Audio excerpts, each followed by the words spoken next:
Ai-je besoin de vous rappeler que Dr Envo-Yves Blanchard est nutritionniste à l'Institut de cardiologie d'Abidjan, maître assistant à l'Université Nangui à Brogua et chroniqueur à la matinale. Et c'est bien sûr avec lui qu'on parle des aliments à consommer en période de grippe. Docteur, nous sommes malades, ça ne va pas, on a du mal à manger, le corps chauffe, on est fatigué, alors qu'on doit manger pour prendre nos médicaments. Quels sont donc ces fameux aliments à consommer? J'aimerais faire juste une petite remarque sur la notion de grippe. Je ne suis pas infectiologue, médecin, juste une remarque. Alors, en matière de grippe, notre réaction vis-à-vis d'une grippe dépend de plusieurs facteurs, je pense, et deux facteurs principaux. C'est-à-dire que notre immunité, qui n'est pas le facteur principal, mais surtout ce qu'on appelle la mémoire de nos cellules. C'est-à-dire que l'immunité et l'agression de la grippe, c'est comme par exemple des agresseurs dans une ville ou bien dans un pays, et notre immunité, c'est comme les agents de santé, de sécurité. Si nous sommes habitués dans une ville à des petits vols de pneus, de voitures, ou bien de pagnes, ou bien de petits couteaux, vous allez voir que nous allons développer notre immunité. C'est-à-dire comment faire pour éviter un peu ces petits vols. Désormais, garer vos voitures dans les garages, ou bien enlever vos pagnes sur les côtes, là c'est des petits vols. C'est ça. Le jour qu'il y a un vrai voleur, un braqueur avec des armes, vous allez voir que nous ne sommes pas apprêtés à recevoir des braqueurs avec des armes. Du coup, même si nous avons bien mangé, mais du coup, cette manière d'agression, nous ne sommes pas... Ça serait un peu violent pour nous. Un peu violent. Donc, sous coup, même si nous mangeons bien sous coup, nous allons d'abord subir. La prochaine fois que ces mêmes voleurs vont venir avec des armes, ça vient, ça nous dit plus rien, les braqueurs, ça nous dit, vous voyez, c'est comme ça. Donc il y a la mémoire. Toutefois que nous faisons par exemple des grippes, il y a les mémoires dans les cellules qui remarquent.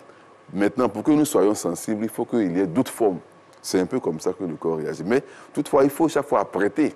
Il faut avoir une bonne alimentation pour s'armer contre les prochaines, voilà, contre les prochaines attaques. Voilà, effectivement, et contre celles qui est déjà passées. Parce que même si vous savez qu'ils sont venus vous agresser avec des armes, que vous n'avez pas les moyens pour vous payer des armes, ils vont venir vous attaquer encore avec des armes, ça va vous avoir. Alors que si vous avez vu leur manière d'agir, que vous avez bien mangé, vous avez renforcé votre immunité, vous allez voir que quand la prochaine attaque arrive, vous pouvez bien résister. Ça sera moins violent, voilà, et on pourra se défendre. Voilà, donc c'est comme ça que le corps réagit. Il y a des mémoires. Et lorsque ça arrive, alors, on reconnaît ou bien on ne reconnaît pas. Généralement, c'est comme ça que le corps réagit. Alors, il faut apprêter, il faut renforcer ton immunité par une bonne alimentation. Et les facteurs sur lesquels le corps se base pour renforcer l'immunité, bien sûr, il y a les protéines. Quand on dit les protéines, par exemple, du bon poisson, le goût des poissons, du poulet, de la viande, il faut avoir dans votre alimentation ce groupe d'aliments. Parce que vous voyez souvent à la maison, on a des enfants qui font un repas, mais vous n'avez pas remarqué, souvent ils ne mangent pas ces protéines. Ils peuvent manger le riz, la sauce, et puis le poisson, ils peuvent sucer, et puis ils peuvent jeter. C'est vrai. Il y a ça. Il y a maintenant ceux qui n'ont pas les moyens maintenant de s'acheter du bon poisson. Mais sachez que même si le corps ne reconnaît pas la qualité, le type de poisson, mais si nous faisons des combinaisons avec des petites protéines que nous avons, des petits poissons, même ces chachas ou bien ces mangues, tout ça sont des protéines que nous avons. Donc, il faut que dans notre alimentation, il y ait l'apport des protéines. Donc, j'ai dit poisson, j'ai dit poulet, de la viande, mais il faut choisir aussi de la bonne viande. Parce que si vous prenez, par exemple, les parties terminales des viandes, par exemple, les peaux, les plots, ou bien les tendons, vous voyez... Polo dans sauce gombo, ou bien dans sauce jungle, c'est d'où des... Généralement, ce sont les parties tendineuses, les parties faites de collagène, mais l'élastine. Il y a des protéines, par exemple, qu'on n'arrive pas à digérer. C'est comme c'est du caoutchouc. Donc vous avez mangé, c'est comme ça que c'est juste pour le goût, en fait. Voilà, ça ne nous arme pas véritablement. Voilà, le corps n'arrive pas à digérer pour tirer bien profit. Donc il faut choisir les bonnes parties des viandes bien. Donc la bonne partie, ce serait? Voilà, les parties où il y a la chair. Il y a la chair, c'est peut-être la viande, mais... Pas la graisse, hein, la chair. Non, voilà, pas la graisse, ni aussi les parties tendineuses, pas les parties où bien il y a l'élastine, pas ça. Les tendons, vous n'allez pas digérer. Donc, prends la bonne viande, et aussi c'est du poisson, du bon poisson, quel que soit le prix. Vous voyez, même si c'est du poisson, vous voyez, ce n'est pas le prix, mais si vous prenez des poissons, même des poissons moins chers, que vous faites plusieurs combinaisons, vous allez retrouver, ça sera l'équivalent d'un poisson qui coûte plus cher. Donc, c'est ça. Il faudra apporter surtout les protéines dans notre alimentation. Il y a aussi la base qu'on appelle la vitamine C. On trouve la vitamine C dans presque tout ce que nous mangeons qui est frais. Parce que la vitamine C est un élément qui est thermosensible, thermolabile. Une fois que nous chauffons un peu d'aliment, ça se détruit. Une fois que l'air tape dessus, ça se détruit. D'accord. Voilà. Souvent, on dit non, qu'il faut manger, par exemple, les légumes. Certains légumes, les légumes que nous mangeons frais, ok, nous apportent de la vitamine C. Mais ceux qui sont passés à la température, non, non, généralement, avec la température, ça se détruit. Donc, c'est pourquoi souvent, il faut manger les légumes quand c'est frais. Par exemple, les aliments les plus riches en vitamine C, outre les agrumes, donc je dis les agrumes, sont les aliments les plus riches. Alors, agrumes, ils pensent aux oranges, pamplemousses, mandarines, des choses comme ça. Oui, mais faisons attention à ce que nous mangeons. Parce que souvent, vous voyez, quand souvent les fruits sont exposés, au fur et à mesure qu'on a l'exposition au soleil, le taux baisse. Le taux baisse. Voilà, par exemple, je prends un exemple. On dit généralement que le taux de vitamine C peut baisser de moitié chaque 3 jours, chaque 4 jours. Si vous avez cueilli une orange qui a duré sur le marché, vous allez payer une orange qui a déjà fait 10 jours sur le marché, vous allez voir que cette orange-là, quand vous la payez, c'est le goût sucré que vous prenez, mais vous ne tirez pas profit de la vitamine C. C'est comme par exemple, on a des fruits qui viennent de l'extérieur, qui ont déjà fait plus d'un mois sur le bateau. Vous arrivez, vous voyez, on a payé ces fruits, mais vous allez voir que ce n'est que le goût sucré que nous prenons, mais pas la vitamine C. Ou bien, par exemple, vous devez faire la vitamine C. Prenez une orange fraîche. L'orange qui est verte est plus riche en vitamine C qu'une orange qui est jaune. D'accord. Voilà. Bon, ça, au moins, on peut à partir de l'orange verte, parce qu'on ne peut pas forcément savoir combien de temps l'orange a été mise sur le marché. Il y a la brillance quand même. Souvent, une orange qui est un peu fraîche, quand on la nettoie, elle a la brillance. Mais déjà, à partir de la couleur verte, c'est déjà une indication. Voilà, sachez faire déjà des choix. Voilà, pas vraiment les jaunes, mais un peu plus les vertes. Voilà, un peu plus les vertes, c'est beaucoup plus frais. Au fur et à mesure que l'orange mûrit, le taux de sucre augmente et le taux de vitamine C baisse. Or, nous ne choisissons pas un fruit par rapport à son goût sucré, mais nous choisissons un fruit par rapport à la vitamine C que nous recherchons. Il y a les kiwis aussi qui sont très riches en vitamine C.